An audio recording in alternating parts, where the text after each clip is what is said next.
Ahoj, vítejte u dalšího videa, tentokrát stěhovacího, protože se konečně stěhujeme a už jsme v našem novém bytě v Liberci nakonec, takže od moře do hor jsme se rozhodli a dneska mě toho čeká docela dost, tak vás asi vezmu sebou a asi příští dny, protože většinu věcí máme ještě u rodičů a budeme to stěhovat koncem týdne.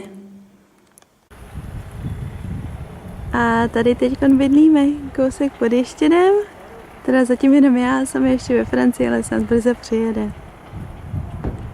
A ještě jsem si říkala, že bych vám možná mohla ukázat, jak to vlastně vypadá, ještě než se nastěhujeme, takže tady máme takovou vstupní chodbu, dneska nám připojili internet, což je super. Hnedka tady máme mini koupelnu, z toho musíme něco provést, uvidíme, co se nám povede. A pak se přichází do naší první místnosti, kde vlastně máme kuchyň. Asi největší za posledních, nevím kolik let, bydlení, což je super. Tamhle je prostor na pračku a tady na ledničku. Uvidíme, jestli budeme mít malou, nebo tady vedle by se vešla velká. Stůl, pak tady máme jednu skříň. Můžeme ji prý vyhodit, kdybychom chtěli. Pořídit si něco jiného. A potom máme ložnici, kde prakticky ještě vůbec nic není. Je to docela velká místnost, takže tady bude postel a tady máme dvě skříně, které jsou natolik velké, že se nám tam, myslím, vejde všechno naše oblečení.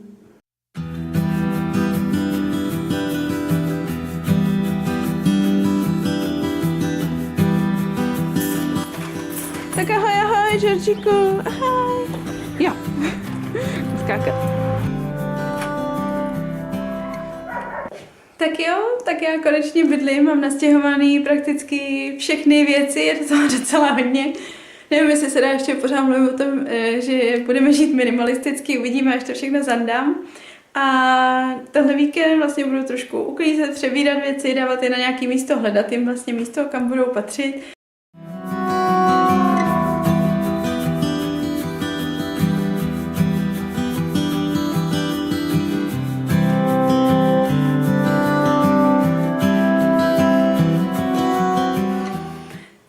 Jo, pár hodin později já různě vybaluju, přidávám věci z místa na místo a hledám, kde můžou vlastně nově bydlet. A hrozně se mi líbí, že ten náš nový byt je takový krásně prosvětlený, vlastně máme okna na západ s výhledem na Ještěd a je tady opravdu krásný světlo, sluníčko nám se svítí, takže je to i teplo, není vůbec potřeba topit. A vlastně, abyste byli trochu v obraze, tak zítra je 1. září, od 1. října jdu nově do práce, tak jsem na to docela zvědavá. Jinak se omlouvám, že tohle video je takový jako rozkouskovaný a možná je takový prostě zatím nic moc. Každopádně zítra se pokusím toho natočit o něco víc, trochu víc vám to tady ukázat. Snad to budu mít všechno tak nějak víceméně uklizený, aby jsme si mohli říct víc. Tak sice mám ještě pár věcí na vybalování, ale řekla jsem si, že bych se možná mohla chvilku posadit a něco vám říct o tom našem stěhování. Vlastně rozhodli jsme se přestěhovat do pronájmu, do Liberce. Máme tady byt 2KK. Byt je prakticky nezařízený a takový můj nějaký cíl byl se snažit to moc nepřehánět, nic moc extra nekupovat a snažit si kupovat věci z druhé ruky z bazaru, ale přišla jsem na to, že to je docela obtížný, protože nemáme auto, já ani neřídím, takže si dovízt třeba nějaký nábytek je prakticky nemožný, nebo dejme tomu spotřebiče z druhé ruky, takže pravděpodobně se budeme muset přiklonit k tomu koupit spotřebiče nově. A potom, co mě taky dost zaujalo, je to, že jsem se byla prostě podívat různě po obchodech a snažila se najít prostě nějaké maličkosti do domácnosti a snažím se, aby prostě to byly evropské výrobky, anebo právě to koupit od lidí, jako jsem koupila od konvici, co se mi podařilo. A je to docela náročný, protože jsem koukala i dejme tomu na květináče a všechno je vyrobeno v Číně, v Pakistánu, prostě v Asii. A je to opravdu těžký, přemýšlím, že na tohle téma natočím nějaký jednotlivý video. Ale na druhou stranu úplně za to samozřejmě na sebe nejsem naštvaná, že jsem musela koupit, nebo že jsem se prostě rozhodla koupit něco, co prostě není úplně dejme tomu nejlepší, ale myslím si, že toho nebylo moc a většinu věcí jsem si vlastně přivezla ze svého starého jako pražského bytu.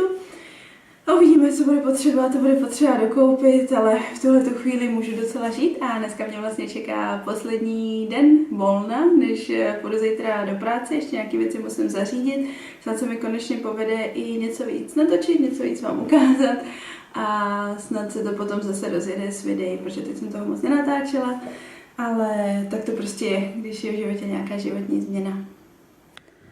Tak, update naší ložnice. Myslím, že budeme muset koupit nějakou malou knihovnu nebo něco na knížky a na takový ty malé blbosti. A mám postel, teda matraci zatím jenom, ale aspoň je na čem spát, protože jsem minulý týden spala na zemi. To bylo trošku dobrodružství a podařilo se mi dát dohromady skříň. Takže tady mám věci do práce, svetry, trička, který pravděpodobně budu muset ještě probrat. Takový můj aktuální šatník, spodní prádlo, svetry, kalhoty, věci na sport, ponožky, boty. Musím přiznat, že už se na podzim těším, že se člověk může zabalit na do nějakého pěkného svetru. A vlastně tady na horách je to něco dřív, takže už mám teplý svetr na sobě. Za chvilku budu vyrážet do města, potřebuji koupit nějaké věci, vytisknout věci do práce a odpoledne asi chci jít do lesa, protože mám v hlavě takový ještě jeden projekt, ale o tom vám řeknu, až když tak budu venku. Tak dneska je naprosto krásně, sice bydlíme v paneláku, ale máme to hnedka kousek do přírody.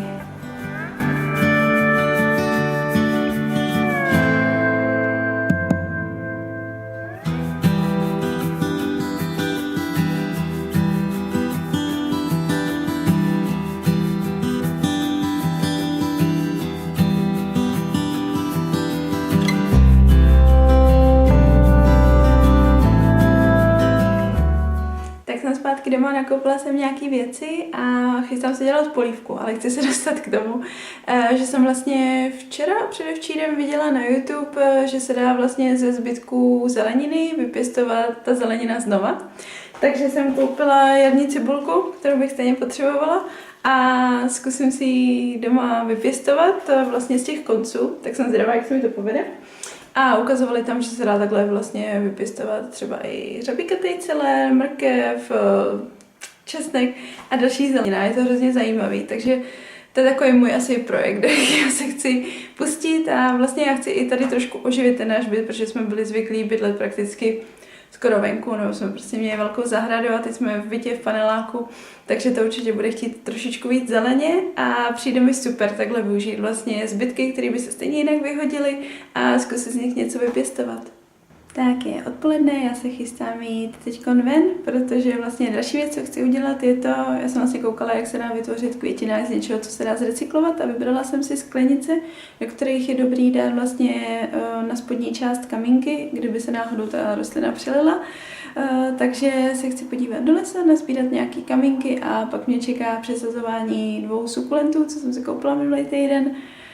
A to bude tak nějak pro dnešek, víceméně všechno.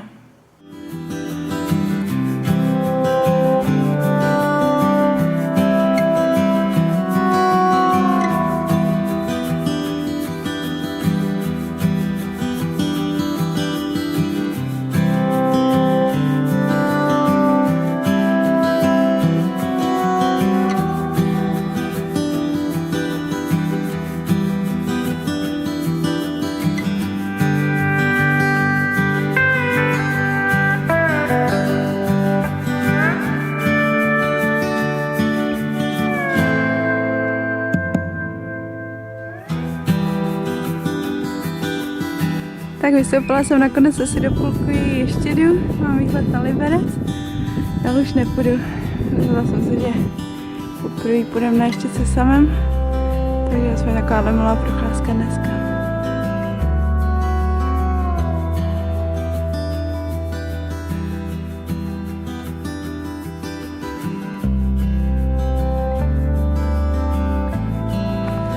Tak jo, vracím se pomalu domů, pro dnešní video už by to bylo všechno, uvidíme se brzo zase u dalšího videa. Ahoj!